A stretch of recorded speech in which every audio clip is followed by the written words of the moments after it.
இவர்கிட்ட இன்னைக்கு சக்கரை நோய்க்கு என்ன தீர்வு இருக்குது. சக்கரை நோய்க்கு பார்த்தீங்கன்னா பத்தியமே வேணான்றார். பத்தியம் இல்லாத டயட் எதுவுமே இல்லாமல் இருக்கக்கூடிய ஒரு மருந்தை கண்டுபிடிச்சிருக்கிறாரு. அதை பற்றி தான் தெளிவாக இந்த வீடியோவில் பார்க்க போகிறோம். ஐயா வணக்கம் ஐயா. அந்த நாளில் நம்ம இந்த சேக்கா தலைக்கு போகிற சேக்கா காய வச்சு அதுக்கு உண்டான பொருள்லாம் காய வச்சு அரைச்சிக்கிட்டு வந்தோம்.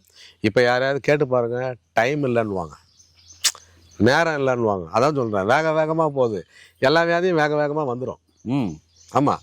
அப்போது தலைக்கு போடுற ஷாம்பூலேருந்து, உடம்புக்கு போடுற குளியல் சோப்புலேருந்து, பல்லு தேய்க்கிற டூத் பேஸ்ட்லேருந்து எல்லாமே கெமிக்கல். சாப்பிட்ற சாப்பாடு பூச்சி மருந்து எல்லாமே கெமிக்கல். அப்போ எல்லா வேதிப்பொருளும் உள்ளே போச்சுன்னா இந்த செல்களுடைய அறிவுத்தன்மை கெட்டு போகுது.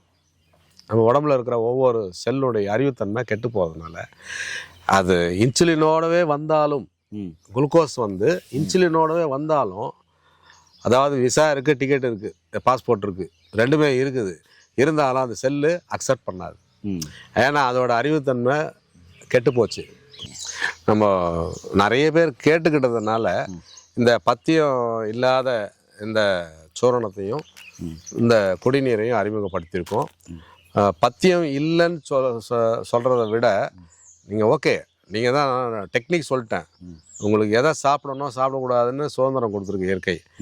அதை உங்கள் உடம்புக்கு வேதிப்பொருள் இல்லாத உணவு வகைகளை எடுத்துக்கிட்டு மேலுக்கு அதே மாதிரி வேதிப்பொருள் இல்லாத இயற்கையான சேகா போட்டு குளிக்கிறது, குளியல் பொடி போட்டு குளிக்கிறது, தந்தச்சூரணம் அல்லது இயற்கையாக வேப்பங்குச்சி, வேலங்குச்சி நிறைய இருக்குது.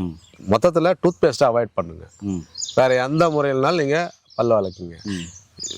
வேதிப்பொருள் எதுவும் உள்ளுக்கு போகாத அளவுக்கு ஃபாலோ பண்ணிவிட்டு இயற்கையான முறையில், நான் ஒன்றும் புதுசாக சொல்லலை, இல்லாததை செய்ய சொல்லலை. ஏற்கனவே நம்ம பல காலமாக அப்படி தான் இருந்தோம், மறந்துட்டோம். மறந்ததை ஞாபகப்படுத்துகிறோம், நினைவுபடுத்துகிறோம். அதை ஃபாலோ பண்ணிவிட்டு பத்தியம் இல்லாமல் இதை எடுத்துக்கிட்டு வந்தீங்கன்னா ஒரு 3 மாதத்துலேருந்து 6 மாதம் இயற்கையாக சரியாகும். ஆரம்பத்தில் உங்களுக்கு 300 400 கூட காமிக்கும். அதுதான் நிஜம். நீங்கள் மாத்திரையை போட்டுக்கிட்டு இன்சுலின் போட்டுக்கிட்டு போய் செக் பண்ணிங்கன்னா இதை அதில் கழிச்சிட்டு மீதி இருக்கிறது தான் டிஸ்பிளே காமிக்கும் உங்களுக்கு. அது ஃபேக்கு, உண்மை கிடையாது. அதாவது உண்மையான டிஸ்பிளேன்னா எப்படி இருக்கணும்னா, கருவி நீங்கள் இன்சுலின் எடுக்கிறதுக்கு முன்னாடி எவ்வளோ சர்க்கரை குளுக்கோஸ் எவ்வளோ இருக்குது, அந்த குளுக்கோஸையும் காமிக்கணும், இன்சுலின் அளவையும் காமிக்கணும். அப்போ தான் அது நிஜம். நீங்கள் மாத்திரை சாப்பிட்டு போயிட்டு இல்லை ஊசி போட்டு போயிட்டு எடுக்கிறது அது உண்மை கிடையாது. அது சும்மா நம்ம அந்த நேரத்துக்கு கண்ட்ரோல் பண்ணுறோம், அது உண்மை கிடையாது. ஆனால் இது இயற்கையாக சரி பண்ணணும். 300 400 காமிச்சாலும் பயப்பட தேவையில்லை. ஒரு 3 மாதத்துலேருந்து 6 மாதம் எடுங்க. ஆனால் நான் சொன்ன வாழ்வியல் முறையை ஃபாலோ பண்ணிவிட்டு எடுங்க. 100% நீங்கள் மீண்டும் வெளியே வரலாம்.